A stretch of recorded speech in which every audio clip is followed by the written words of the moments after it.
una solución diluida a una solución concentrada. Bien, entonces, si tenemos este capilar,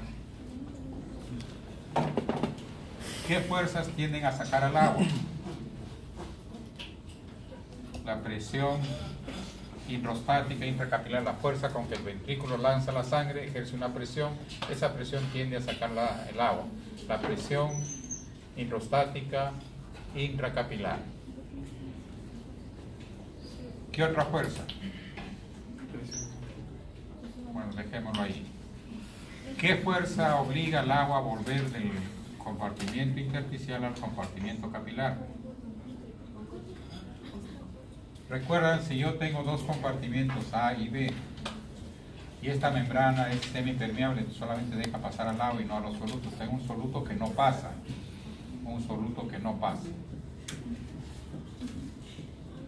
¿Qué va a pasar con el agua? Tengo A y B separadas por una membrana que no deja pasar a este soluto. Entonces el agua va a fluir de la solución diluida a la solución concentrada, fenómeno que se llama la ósmosis, y la fuerza correspondiente a la presión osmótica. Entonces toda partícula, ojo, toda partícula que no puede difundir a través de una membrana genera una gradiente osmótica, una fuerza osmótica. Entonces, ¿qué cosa tenemos en el plasma? Proteínas que no fluyen normalmente, o fluye muy poca cantidad de proteínas. Entonces esas proteínas que no pasan ejercen una presión osmótica. ¿Y en qué sentido? De atraer el agua. Entonces, una presión osmótica que vamos a llamar intersticial. Entonces la presión hidrostática intracapilar tiende a sacar al agua, la presión osmótica intersticial tiende a introducir al agua. Presión hidrostática, presión osmótica intracapilar también, intracapilar, porque son de la proteína plasmática.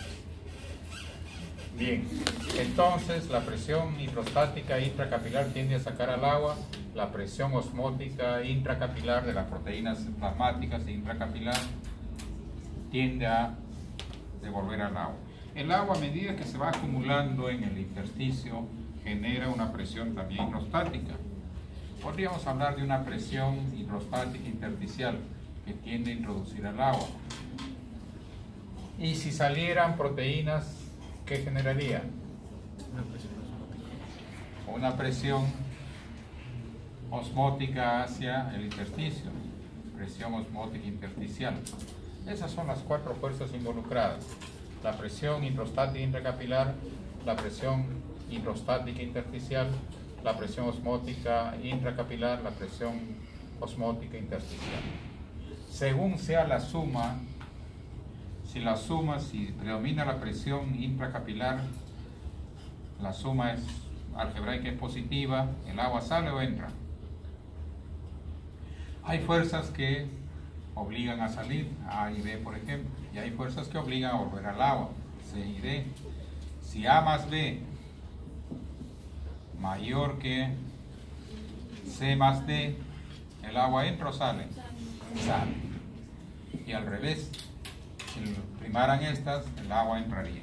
Y eso es lo que está representado en esa gráfica.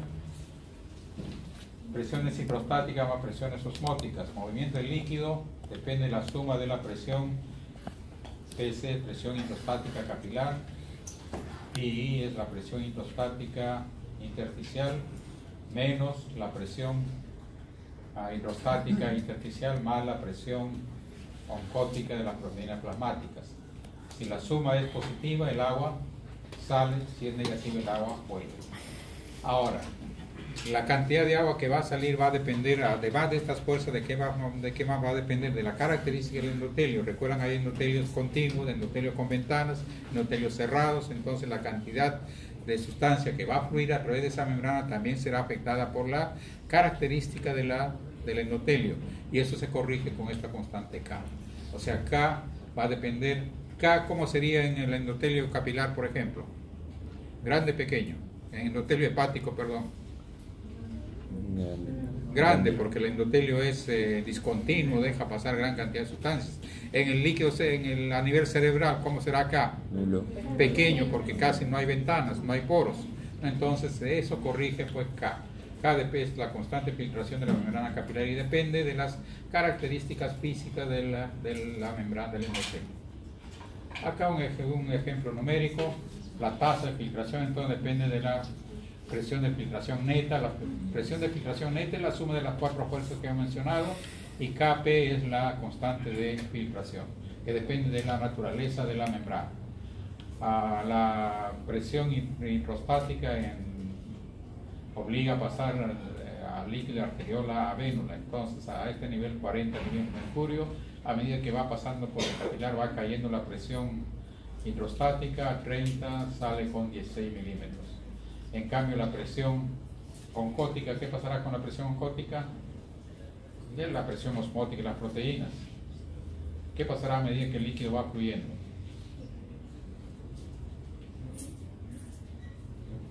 La cantidad de proteína disminuye.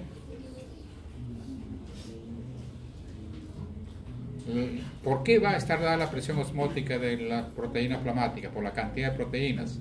Entonces, a medida que la sangre fluye por el capilar, ¿aumenta o disminuye las proteínas? Normalmente casi nada de proteína filtra, muy pequeña cantidad de proteína pasa. Entonces casi la misma cantidad de proteínas va a pasar. Entonces la presión osmótica casi permanecería constante. Pero la salida de líquidos, ¿qué va a pasar con las proteínas? Que no salen. A ver, ¿qué pasaría? Tengo una solución. Le voy quitando agua y no soluto. ¿Qué va a pasar con la concentración del soluto? Va a aumentar. Entonces hay un aumento relativo. La presión hidrostática intersticial a este nivel es poco, y a medida que el agua va saliendo va aumentando. Entonces acá tenemos la presión osmótica de 25, acá también de 26, apenas aumentó por la concentración, y acá 25. Entonces si sumamos, y la presión hidrostática que varía poco, si sumamos, acá nos da positivo, acá nos da 0 a nivel central, y acá negativo. Acá hay salida de líquido que se llama filtración, y acá hay entrada de líquido que se llama reabsorción. Otro ejemplo numérico: presión hidrostática más 10 más 15 milímetros de mercurio en el lado arterial, en el lado venoso, etc. Analícenlo, son los mismos datos con intervalos. En el lado arterial, ¿qué predomina? La filtración. En el lado venoso predomina la reabsorción. Bueno, ¿alguna pregunta sobre eso? Otro tipo de vaso importante son los vasos linfáticos. Las paredes son parecidos a los capilares, solamente formados también por una sola capa de células endoteliales, y la característica es que carecen de uniones hendidas entre células endoteliales, o sea, las células están sueltas realmente, solo pegadas al tejido circundante, en especial al tejido muscular. Entonces eso le da características especiales: la distorsión, la contracción muscular. Como las células endoteliales están pegadas al músculo, deforman al vaso linfático, abre espacio entre las células, permite el ingreso al capilar linfático de proteínas, grandes partículas y células. Entonces, anatomía histológicamente es muy parecido a los capilares, con la diferencia en que no hay unión entre las células endoteliales, las células están sueltas. Entonces el tejido subyacente que se contrae deforma las células endoteliales y separa los espacios entre las células endoteliales, aumentando la permeabilidad o disminuyendo la permeabilidad. Y entonces permite el pasaje de proteínas, grandes partículas, y hasta células, los linfocitos, por ejemplo, pueden circular a través de las paredes linfáticas. Filtrado capilar sanguíneo, proteínas, células que pasan del compartimiento vascular intersticial vuelven a la circulación por. ¿Qué cosa hace circular a la linfa? Recuerden que la linfa es un sistema de conducto paralelo, pero no está empujado por el ventrículo. La presión tisular, contracción del músculo esquelético que actúa como bomba, exprime los capilares, y contracción de los vasos linfáticos si es que tiene capa muscular. Y una cosa importante es la existencia de válvulas unidireccionales. Esto es lo que decimos, el sistema linfático tiene válvulas. Entonces cuando el músculo se contrae aplasta a los vasos linfáticos, y como tiene válvulas solamente permite la circulación en una dirección, no retrocede. Esto permite entonces la circulación de la linfa, la bomba muscular. Y una cosa interesante es que de trecho en trecho tenemos filtros que purifican la linfa, son los ganglios linfáticos. Los ganglios linfáticos ingresan, el líquido ingresa por un compartimiento, es filtrado a nivel del ganglio y sale por otro compartimento, y a este nivel de los ganglios existe el aparato inmunológico que eventualmente, si entró un microbio, una sustancia extraña, inician la respuesta inmune. Entonces el retorno linfático es importante para el retorno de las albúminas y líquidos. A nivel de los capilares hay una salida muy pequeña de proteínas, en especial las proteínas más pequeñas. ¿Cuál dijimos que eran las proteínas más pequeñas? Las albúminas. Entonces cierta cantidad de albúminas sale. Por más pequeña que fuera la cantidad de albúminas que sale, si fuera acumulándose a la larga ejercería una presión osmótica y el sujeto retendría el líquido a nivel intersticial, cosa que no ocurre porque el sistema linfático devuelve la poca cantidad de proteínas que va saliendo del compartimento vascular. Hay tejidos que no tienen vasos linfáticos, el cartílago, el hueso, los epitelios, el sistema nervioso central. Entonces, no todos los tejidos tienen linfáticos. Bueno, esto es lo que decimos. Entonces, a nivel en lado arterial predomina la filtración, a nivel venoso la reabsorción, pero no todo el líquido que filtra es devuelto. Hay una parte que se queda en el intersticio, cosa que iría acumulándose como mencionamos, y eso no ocurre porque el sistema linfático devuelve lo que se quedó de la reabsorción. Entonces todo material en exceso que no es devuelto por el sistema linfático, tanto moléculas como líquidos. Bien, hasta ahí la microcirculación. Ahora vamos a revisar un concepto bastante importante, el control de la circulación periférica y su control. Hay un doble control, un doble mecanismo de control, un control central a cargo del sistema nervioso vegetativo básicamente, y un control local por factores locales de la vez inmediata de los vasos sanguíneos. Por decir así, hay un control general que va a controlar todos los vasos sanguíneos y otro control local, cada órgano controla su propia circulación. Entonces, hay órganos que requieren gran cantidad de oxígeno, otros órganos que requieren poca cantidad de oxígeno. Entonces ya deducen fácilmente qué tipo de órganos tendrán un control central, un control general. Órganos que no son muy exigentes de oxígeno. Por ejemplo, el tejido muscular, la piel, por ejemplo, no son muy exigentes en oxígeno y entonces obedecen al control central. En cambio, el corazón, el cerebro, que son muy exigentes en oxígeno, no obedecen al control central, tienen su propio control, un control local. Entonces, el control central, repito, está a cargo del sistema nervioso, a cargo del sistema simpático y parasimpático, básicamente el simpático, y el control local, factores producidos por el mismo órgano. El mismo órgano produce sustancias vasoconstrictoras, sustancias vasodilatadoras que controlan su perfusión. Piel y regiones esplácnicas. ¿A qué me refiero cuando digo regiones esplácnicas? Son las vísceras abdominales, el intestino, la vejiga. Predomina la regulación nerviosa. Corazón y cerebro predominan factores locales. Los vasoresistencia regulan el flujo sanguíneo en todo el cuerpo. Acá la prima donna de nuestra historia son las arteriolas. Bueno, pues recordarles una vez más la difusión en paralelo de los órganos y la exigencia, la cantidad de sangre que es enviada a cada órgano no depende mucho de su masa, sino de su fisiología, de su necesidad. El riñón, por ejemplo, que es un órgano pequeño, recibe la cuarta parte de la circulación del débito cardíaco, 25%. El corazón 5%, el cerebro 15%, entonces la cantidad de de sangre que reciben, más depende de la fisiología, de la necesidad fisiológica que de la masa muscular, de la masa corporal. Como decíamos, está a cargo de las arteriolas, y en las arteriolas el actor principal son las células musculares lisas. Son pequeñas, mononucleares, fusiformes, a diferencia de las células estriadas que acaban de estudiar ustedes, que son multinucleadas, ¿no? Diferente su estructura. Estas son pequeñas células mononucleadas y fusiformes. Controla la resistencia periférica total. ¿Cómo controla la resistencia? Recordemos una vez más. ¿Cómo controla la resistencia? Controlando el calibre de los vasos sanguíneos, produciendo vasodilatación o vasoconstricción, el tono arterial y venoso, distribución del flujo sanguíneo en todo el organismo.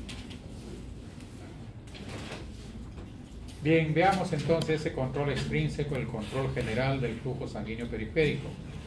La estimulación de la región dorsolateral del bulbo produce vasoconstricción, taquicardia, aumento de la contractilidad cardíaca. ¿Qué les suena eso? ¿Quién hace todo eso?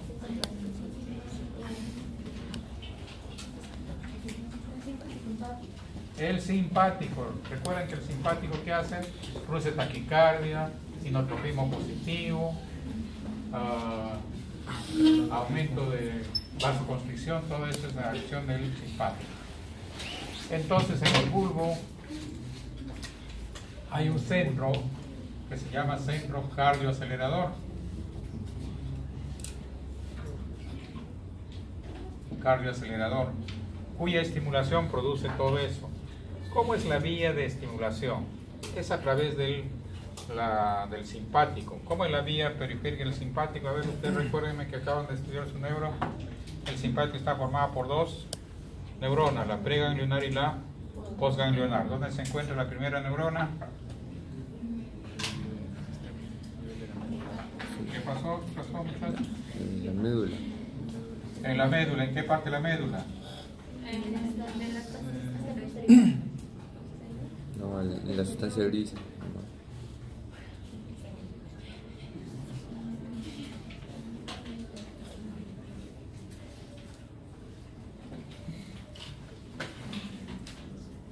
La médula, recuerdan, tiene una sustancia blanca, una sustancia gris.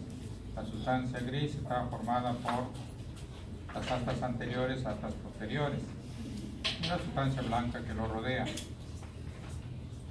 Tenemos la raíz posterior del nervio espinal, la raíz anterior del nervio espinal, el ganglio de la raíz posterior, se unen y forman el nervio espinal correspondiente.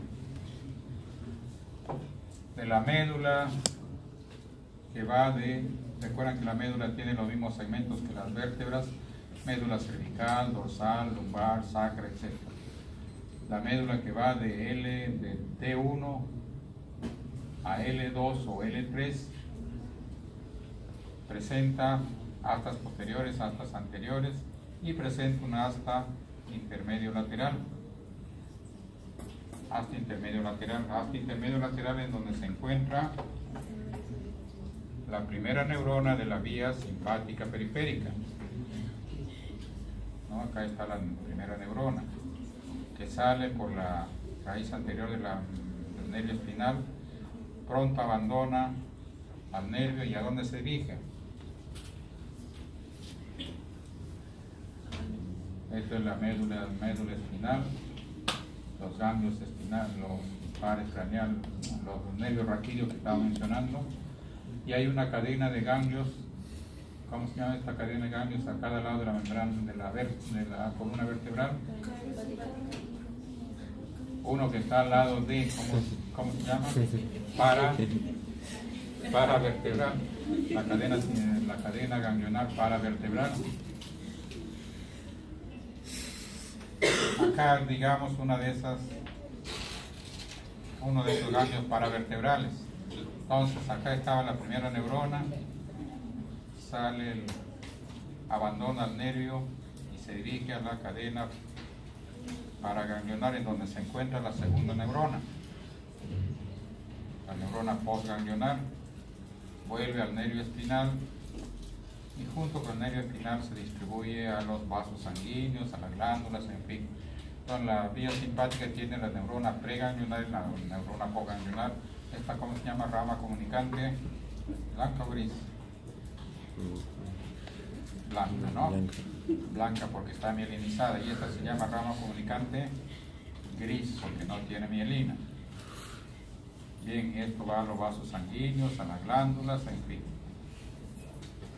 Entonces, el sistema cardioacelerador está en comunicación con la neurona preganglionar. Y ese es el brazo ejecutor. Entonces, la estimulación de este centro cardioacelerador, ¿qué va a producir? Taquicardia, contractibilidad aumentada, inotropismo positivo y vasoconstricción. ¿Estamos? Entonces la estimulación del centro cardioacelerador produce taquicardia, hipercontractibilidad cardíaca, aumento de contractibilidad cardíaca y vasoconstricción. El asunto es que este centro es centro tónico. ¿Qué significa tónico? Que siempre está funcionando, o sea, siempre debemos tener taquicardia, contractibilidad aumentada y vasoconstricción. ¿Cuándo va a dejar de funcionar este centro? ¿Cuándo? Solo cuando otro centro, el centro cardioinhibidor, le dice, bueno, ya deja de funcionar y cállate. Entonces, cuando funciona, este se inhibe. A ver.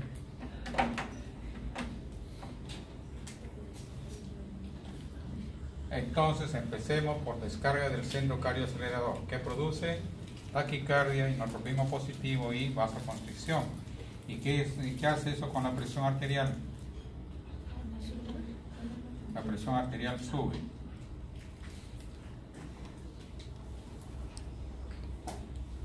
La presión arterial que sube es detectado por los vasoreceptores. Vasoreceptores que se encuentran, ¿dónde se encuentran? En el callado aórtico y en el seno carotidio. Acá están los vasoreceptores que tienen conexión con el centro cardiodepresor. A ver, ahora veamos cómo funciona. Hay una descarga del centro cardioacelerador, produce taquicardia, inotropismo positivo y vasoconstricción. Esto aumenta la presión arterial. El aumento de la presión arterial activa los centros vasoreceptores. Los centros vasoreceptores activan al centro cardiodepresor. El centro cardiodepresor inactiva al centro cardioacelerador. ¿Qué pasa con la presión arterial? La presión arterial disminuye. Si la presión arterial disminuye, ¿qué pasa con los vasoreceptores? Ya no se activan. Si ya no se activan, ya no se activa el centro cardioinhibidor. Y si no se activa este centro empieza a funcionar. De esa manera la presión arterial se mantiene en forma constante. Recuerden, mañana vamos a volver a hablar de presión arterial y ya no vamos a repetir pues este detalle. Entonces, ya algunos habrán sospechado, este centro cardioacelerador, ¿a qué sistema corresponde? Al sistema simpático. ¿Y este cardiodepresor a qué sistema corresponde? ¿Qué hace el parasimpático con el corazón? ¿Recuerdan? Bradicardia, inotropismo negativo, y con los vasos sanguíneos, vasodilatación. Hace todo lo inverso. Y hace todo lo inverso por dos cosas. Porque hay una activación directa del centro cardiodepresor, que es de un centro parasimpático, y inhibiendo al simpático. Hace dos cosas. Inhibe al simpático e inhibe directamente al corazón, a los vasos sanguíneos, en fin. Bueno. Entonces veamos. Estimulación de la región dorsolateral del bulbo, repito, ese es el centro cardioacelerador. ¿Qué decíamos que era? En realidad un centro simpático, que produce vasoconstricción, taquicardia, aumento de la contractibilidad cardíaca. Las regiones vasoconstrictoras, o sea, el centro cardioacelerador, son tónicamente activas. ¿Qué significa? Que siempre está funcionando. ¿Cuándo deja de funcionar? solamente cuando otro centro, el centro cardiodepresor, lo inhibe. Pueden ser modificadas por estímulos reflejos humorales, pueden variar tónicamente, ondas de Hering-Krauve aumentan la descarga durante la inspiración. Bueno, ya veremos el respiratorio. Los vasos de capacitancia más sensibles que los vasos de resistencia. Ya le decía que cuando necesitas sangre, un volumen de sangre extra, ¿de dónde lo vas a sacar? De las venas. De las venas. Es interesante, por ejemplo, sufres un accidente, una hemorragia. Si sufres una hemorragia, tu presión va a bajar. Necesitas inmediatamente disponer de un volumen extra de sangre. Va a haber taquicardia, va a haber descarga del simpático que hace todo eso tratando de subir la presión. Pero lo más importante es aumentar el flujo sanguíneo. ¿Y de dónde sacas más sangre? De la vena. Entonces, ¿quién es más sensible a la estimulación del simpático? ¿Las arterias o las venas? Las venas. Los vasos de capacitancia, o sea, las venas, son más sensibles que los de resistencia. En el ejercicio físico, hipotensión arterial por alguna hemorragia de algún tipo, en la deshidratación, en el shock, hay contracción de los vasos de capacitancia. Bueno, esto es lo que le decía, en la zona presora, también cardioaceleradora o centro simpático, hace sinapsis con la primera neurona en la vía simpática que está en la médula espinal de de T1 a L2 o L3 hasta intermedio lateral, por la rama comunicante blanca, que son mielínicas, va al ganglio paravertebral. Recordar que algunos no hacen sinapsis en el ganglio paravertebral, sino se van hasta el ganglio vertebral, pero el sistema es lo mismo. Y vuelve por las fibras comunicantes grises, y junto con el nervio raquídeo se distribuyen las arterias, venas, y donde libera la norepinefrina, que a través de receptores alfa-adrenérgicos produce vasoconstricción. ¿Cuándo deja de funcionar esta zona presora? Solamente cuando la zona depresora, la zona cardioinhibidora, se activa y inhibe directamente o inhibe al órgano periférico. Pero recordar que hay una cosa importante, cuando usted lea en inglés centros medulares, no es médula, es centro vulvar. El bulbo raquídeo en inglés le llaman médula. Entonces estos son a nivel del bulbo, el centro simpático cardioacelerador, el centro cardiodepresor o sistema vagal, el parasimpático. Y también está en conexión con el hipotálamo. El hipotálamo, también recuerdan, tiene también un centro simpático y un centro parasimpático. Y el hipotálamo está en conexión con los centros superiores. Cuando hablamos de centros superiores, ¿a qué nos estamos refiriendo? A la corteza, a la acción consciente. Hay gente que ante una impresión se desmaya. ¿Por qué? Porque se activa el sistema vagal. Hay gente que cuando en alguna situación empieza a subir su presión, empieza a palpitar el corazón, en fin, porque se activa el sistema simpático. Bueno, el caso es que hay una conexión pues íntima entre los centros superiores, el hipotálamo, los centros vulvares y las regiones periféricas. Entonces, en general, la descarga del simpático, ¿qué produce? Lo que nos interesa, estamos revisando por qué. Vasoconstricción. Aumenta o disminuye la resistencia. Aumenta la resistencia. Inervación parasimpática. El parasimpático, repasamos qué produce en el corazón. Bradicardia y nortropismo negativo en los vasos sanguíneos, vasodilatación. ¿Qué pasa con la resistencia? Disminuye. La presión arterial disminuye. Veamos. Inervación parasimpática, músculo esquelético que no tiene inervación parasimpática. Otra cosa interesante es lo siguiente. Estamos hablando del control del sistema nervioso. ¿Cómo puedes controlar la perfusión a través del sistema nervioso? Muy fácil. Si tiene inervación simpática, si quiere disminuir la perfusión, perfusión se llama al volumen de sangre que entra a un órgano en unidad de tiempo. Entonces, si quieres disminuir la perfusión, ¿qué harás? Activar el simpático parasimpático. Quiero disminuir la perfusión, quiero hacer que llegue menos sangre a este órgano. ¿Qué hago? Activo el simpático, que me va a producir una vasoconstricción. Entonces, activando el simpático se produce una vasoconstricción y disminuye la perfusión. Si quiero aumentar la perfusión, ¿qué activo? El parasimpático, que produce vasodilatación y aumenta la perfusión. Eso está bien si un órgano tiene inervación simpática e inervación parasimpática, si el vaso sanguíneo tiene inervación simpática y parasimpática. Pero hay otros órganos que solamente tienen inervación simpática. La piel, por ejemplo, solamente tiene inervación simpática, no tiene inervación parasimpática. Entonces, ¿de qué manera aumentamos la perfusión? Digamos, disminuimos la perfusión. Empecemos por lo más fácil. ¿Cómo disminuimos la perfusión? Los vasos sanguíneos solo tienen inervación simpática, no tienen parasimpática. Entonces, ¿cómo disminuimos la perfusión? Activando el simpático.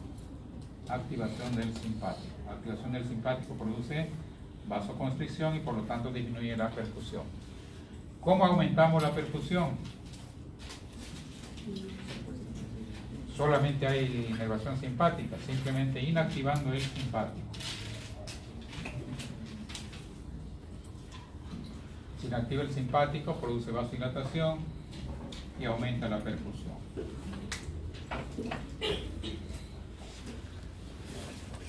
La inervación parasimpática, entonces hay órganos que no tienen inervación, los vasos sanguíneos, hay órganos que no tienen inervación. Músculo esquelético y piel solamente tienen inervación simpática, no tienen inervación parasimpática. Entonces la activación del parasimpático es muy pequeño o nulo. Factores humorales en el músculo esquelético, epinefrina, bajas concentraciones dilata los vasos sanguíneos de resistencia a través de los receptores beta-adrenérgicos. La activación del receptor beta-adrenérgico produce lo inverso, produce vasodilatación. Altas concentraciones empiezan a actuar sobre los alfa-adrenérgicos y produce vasoconstricción.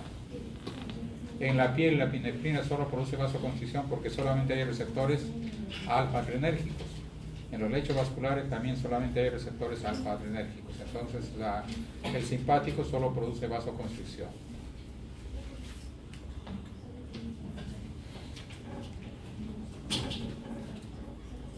Hasta ahí entonces el control general. El control local o autorregulación también se llama, está en los órganos que tienen gran exigencia de oxígeno. El flujo sanguíneo entonces es controlada por sustancia producida por el mismo órgano. En algunos tejidos el flujo sanguíneo se ajusta a la actividad metabólica del tejido.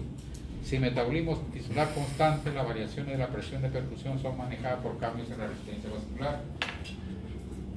Entonces volvemos a mencionar, si la actividad metabólica del tejido es constante, la cantidad de sangre que debe llegar debe ser constante. Pero decíamos que la presión arterial puede variar dependiendo de las circunstancias. Si presión arterial sube, aumentaría acá es metabolismo constante. Entonces, la cantidad de sangre que debe llegar debe ser constante. Si la presión arterial sube, entonces llegaría más cantidad de sangre, menos cantidad de sangre. Más cantidad de sangre, y eso se resuelve simplemente produciendo una vasoconstricción. Entonces los vasos son capaces de reaccionar así. Y al revés, si hay una caída de la presión arterial, se va a producir una vasodilatación. Ese control depende de dos mecanismos. Un mecanismo miógeno, el músculo liso vascular se contrae en respuesta al estiramiento. Cuando aumenta la presión arterial, ¿qué va a pasar con el músculo liso? Es distendido, estirado. ¿Y cómo responde ese músculo liso? Contrayéndose, ¿no? Es lo que acabamos de decir. Y cuando se relaja, se deja distender. ¿Y cómo responde ese músculo? Relajándose más. Entonces, si se distiende, ¿cómo responde el músculo liso? Contrayéndose. Si deja de distenderse, ¿cómo responde ese músculo? Relajándose más. Es la hipótesis miógena. La otra hipótesis es la hipótesis metabólica. Es la más importante. La hipoxia produce liberación de metabolitos vasodilatadores de los tejidos. O sea, un tejido que entra en hipoxia empieza a liberar sustancias que van a dilatar los vasos sanguíneos. dilatación del vaso de resistencia. ¿Qué sustancias vasodilatadoras existen? Se han identificado el ácido láctico, al anhidro carbónico, al ion hidrógeno, la presión del oxígeno aumentado. Ojo acá, la presión del oxígeno aumentado produce vasoconstricción. La hipoxia, disminución del oxígeno, produce vasodilatación. Y es lógico, un órgano que tiene gran cantidad de oxígeno no necesita más, entonces producirá una vasoconstricción. Un órgano que tiene poco oxígeno, hay hipoxia, necesita más oxígeno, que producirá una vasodilatación. Potasio, fosfatos inorgánicos, osmolaridad del tejido intersticial, prostaglandinas. Quizá el más importante de estas sustancias es la adenosina. Entonces, repetimos, ¿qué dice esta teoría? Que un órgano que está en hipoxia produce sustancias vasodilatadoras. Una de estas sustancias, y estas sustancias producen la vasodilatación correspondiente para corregir la alteración. La más importante, les decía, es la adenosina. Normalmente el ATP se transforma en AMP y en la presencia del oxígeno transforma el AMP en ATP. Si no hay oxígeno, no hay esta reacción reversible, el AMP sigue descomponiéndose y va a producir la adenosina. Entonces, siempre que baje el oxígeno, se va a producir adenosina y la adenosina produce vasodilatación. Esta es una bonita lámina para graficar qué vasos responden al control general. Repetimos, ¿recuerdan qué vasos respondían al control general? Vasos que no son muy exigentes en oxígeno, como ejemplo la piel y las vísceras esflágicas. Y quienes no responden al control general, tejidos que tienen gran demanda de oxígeno, como es el cerebro y el corazón. Veamos. Acá está graficada en la abscisa grado de estimulación simpática, o sea, poca estimulación simpática, gran estimulación simpática. Acá está graficada la resistencia, el diámetro del vaso sanguíneo. Recuerden que la resistencia está dada por el diámetro del vaso sanguíneo. Si el diámetro es pequeño, gran resistencia, poca resistencia. Si el diámetro es pequeño, gran resistencia. Si el diámetro es grande, poca resistencia. Entonces acá está graficado el grado de resistencia. Grado de resistencia. Poca resistencia, más resistencia, más resistencia, más resistencia. O sea, el calibre del vaso sanguíneo irá en aumento o disminución. A medida que haciendo el calibre del vaso sanguíneo aumenta o disminuye. Disminuye. La resistencia aumenta. Entonces lo que está graficado es la resistencia versus estimulación del simpático. En la piel, poca estimulación del simpático, poca resistencia. Gran estimulación del simpático, gran resistencia. O sea, en la piel los vasos sanguíneos obedecen claramente a la estimulación del simpático. A más estimulación simpática, más resistencia, más vasoconstricción. El músculo también responde igual, a poca estimulación simpática, poca resistencia. A más estimulación simpática, más resistencia. Los riñones, por desgracia, los riñones también obedecen a lo mismo. Por eso es que un riñón que tiene gran actividad metabólica, cuando hay una estimulación sostenida del simpático, puede llegar a la insuficiencia renal. Ya veremos cuando hagamos el capítulo correspondiente. Pero vean con el cerebro, ¿qué pasa con los vasos sanguíneos del cerebro? ¿Aumenta la estimulación del simpático y aumenta la resistencia? No aumenta nada. No aumenta nada. Permanece horizontal. ¿Eso qué quiere decir? Que los vasos cerebrales no responden a la estimulación del simpático. Por más intensa que sea la estimulación del simpático, la resistencia permanece constante. O sea, no responde al control general. El corazón, vean ustedes el corazón, no solo que no aumenta, sino al contrario disminuye. A medida que aumenta la estimulación del simpático, la perfusión, la resistencia de los vasos coronarios disminuye. Eso significa que el corazón no responde a la estimulación del simpático. Malo sería que respondiera. ¿Qué pasaría si respondiera? ¿Recuerdan el simpático que produce con el corazón? Taquicardia, aumento de la contractibilidad. Significa más demanda de oxígeno. Y si encima hubiera vasoconstricción, cada vez que corremos haríamos un infarto cardíaco, ¿no? Cada vez que nos asustamos haríamos un infarto cardíaco. Felizmente eso no ocurre porque el corazón no obedece a la estimulación del simpático. Esta también es una lámina bonita. Acá tenemos la resistencia, o sea, el calibre de los vasos sanguíneos. Acá tenemos el flujo, acá la presión arterial.